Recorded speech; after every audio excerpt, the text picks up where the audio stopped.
안녕하세요. IT조선 유진상입니다.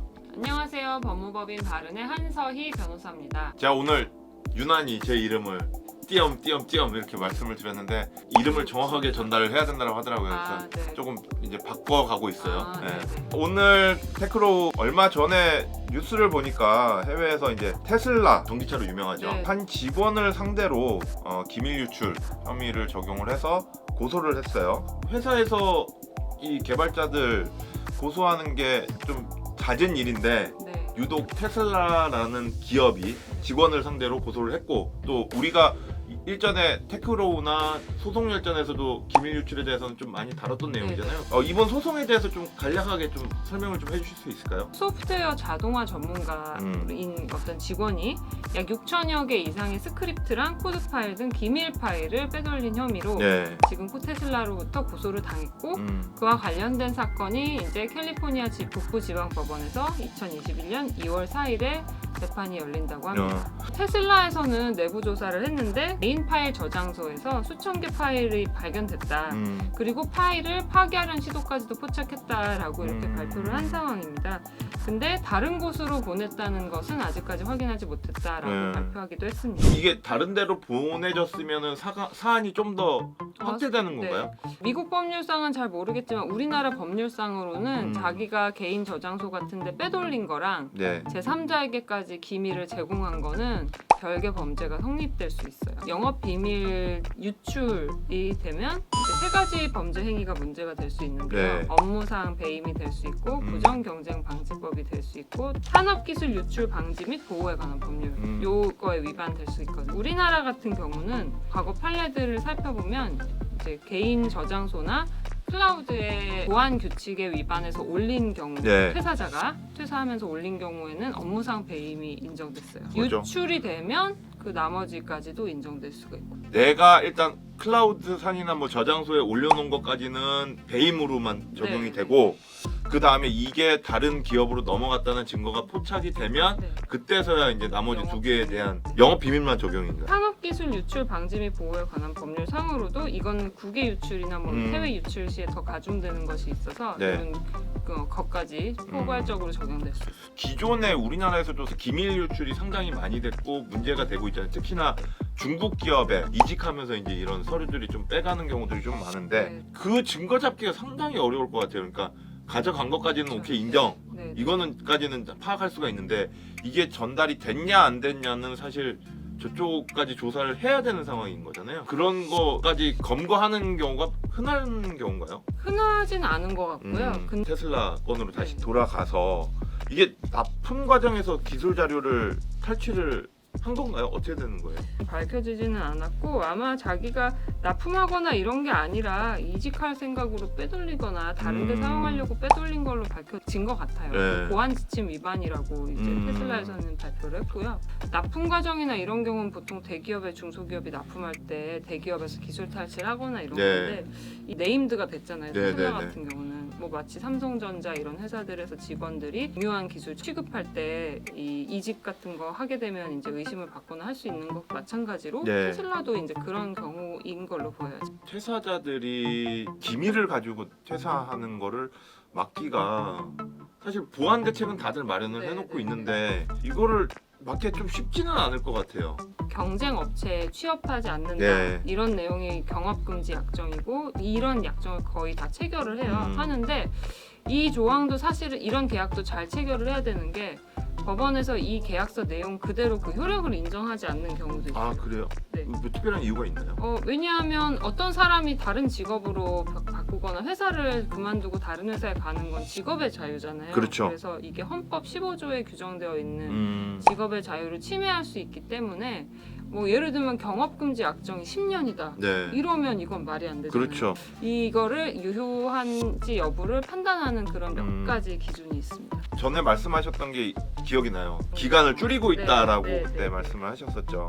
예를 들어서 제가 만약에 여기에 있다가 다른 회사를 갔다. 그러면서 지금 현재 회사의 비밀들을 다 막 네. 얘기하고 그러면 사실 그것도 어떻게 보면 기밀 유출이잖아요. 그렇죠. 네. 배임이 될 수도 있고 밝혀진다면요.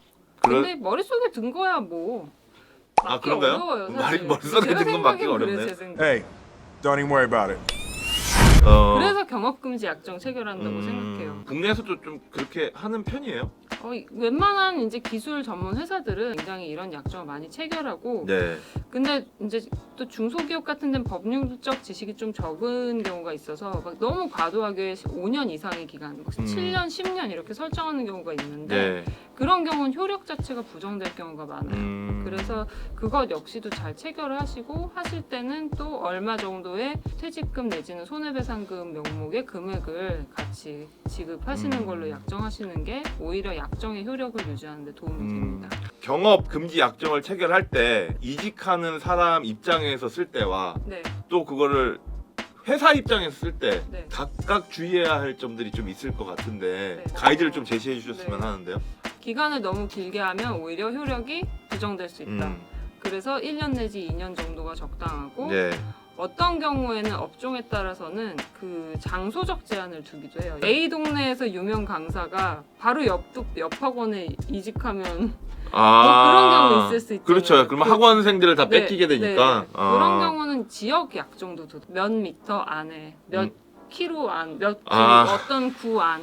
구역을 네, 침범하지 말아라 네. 이거네요. 그 경쟁사에 취업하지 못하도록 막아야지 그 범위가 너무 넓어지면 안 되는 거죠. 저는 지금 기업만 생각을 했었는데 이게 의외죠. 진짜 여러 되게- 군데서 이런 일이 발생할 맞아요. 수 있는 거네요. 약정 자체는 하려면 얼마든지 할 수 있어요. 생각해보니까 중국집 주방장들이 많이 바뀌잖아요. 주방장이 네. 되게 중요해요. 그쵸. 중국집은. 맛이 확 바뀌니까. 네, 맛이 확 바뀌니까 저희 이모님이 중국집을 하시는데 네. 이런 사례가 소송이 자주 있나요? 되게 많이 있고요. 어. 많이 있는데 저는 이제 회사 대리를 많이 하잖아요. 네. 의외로 이 효력이 인정되기 어려운 경우가 꽤 있어요. 손해배상 금액 예정을 해두거든요. 뭐 이거 위반 시 뭐 1억 원을 지급한다. 이렇게 하면 이제 손해배상액 예정인데 이 예정액이 너무 과도할 때는 감액되기도 하고요. 이 경쟁 업체가 애매해요. 그래서 이 완전 경쟁 업체면 좋은데 네. 조금 경쟁 관계인지 아닌지 알 수 없는 경우에 정말 알면모하는 회사들이 네. 많죠. 전고체 배터리에 A라는 물질을 연구하던 사람이 배터리도 여러 개가 있으니까 네. 배터리에 다른 거를 판매하는 뭐 직으로 이직했다. 이러면 사실은 거의 경쟁 업체긴 한데 상대방은 이건 완전히 동일한 건 아니라고 주장할 가능성이 있죠. 경쟁 업체가 과연 무엇이냐 요거에 대한 것도 사실 좀 그것까지도 입증을 해야 돼서 고소한 사람 쪽에서 입증을 해야 되는 소를 거죠. 제기한 사람이 입증해야 되니까 되도록이면 구체적으로 적으시는 게 좋겠죠. 법에서 조금 맹점이 뭐냐 하면 그러니까 각종 소송 사례들이 많은데 의료 사고도 그렇고 네네. 요새 급발진 문제도 그렇고 이거를 기업이 이게 급발진이 아니다라는 걸 증명을 해야 되는데 우리나라는 이상하게 소비자가 이게 급발진이다라는 걸 증명을 해야 되는 상황인 거잖아요. 네네. 네, 그러다 보니까 이제 하죠. 소비자들이 좀 불리한 것도 같고 이게 불법 행위는 원래 손해를 청구한 사람이 입증을 하는 건 맞거든요. 네. 근데 반대로 생각해 보면 저희 교통사고가 나도 그렇잖아요. 네. 갑자기 누군가가 나를 들이받는 경우도 있지만 내가 들이받는 경우도 있는데 네. 그게 앞차가 문제인 경우도 있잖아요. 그렇죠. 그것과 마찬가지로 기업도 억울하다고 하는 입장에서 보면 진짜 기업이 안 한 걸 입증하는 게 맞는데 네. 이걸 막 그걸 노려서 그냥 막 다 손해가 났다고 막 주장하는 사람들이 많이 생길 수가 네. 있기 때문에 법제도가 이렇게 된 걸 수도 있을 것 같아요. 그러니까 이게 결과 책임을 묻게 되면 어떻게 생각하면 그 결과 책임을 지는 사람 입장에서 되게 억울한 일이 네. 생겨요. 테슬라 건 같은 경우는 좀 혹시 어떻게 보고 계세요? 개인이 지겠죠? 당연히 이런 거는 이제 자기들이 약정을 했을 거라고 네. 생각해요. 회사 내 보안 규칙이 되게 엄격할 것 같거든요. 그러니까 1차적으로는 유출 여부를 떠나서 개인에게 책임이 당연히 물려질 거라고 생각을 하고 형사적으로는 이제 미국 법을 잘 모르겠지만 우리나라로 따진다면 업무상 배임죄에 해당한다. 그렇기 때문에 아마 책임을 당연히 부담할 것이다. 우리나라보다 그런 쪽엔 더 엄격한 걸로 제가 알고 있어요. 크로우 오늘은 테슬라 기술 유출로 시작을 해서 이상하게 교도소 얘기까지 나왔는데 이 댓글로 좀 어떤 걸 좀 다뤄주세요. 궁금하신 거 있으시면 남겨주시면 저희가 그걸로 판단을 해서 좀 주제로 좀 잡아가지고 말씀을 드리도록 하겠습니다. 그러면 테크로 오늘은 여기서 마치고요. 다음 시간에 다시 또 인사를 드리도록 하겠습니다. 예, 시청해주셔서 감사합니다. 감사합니다.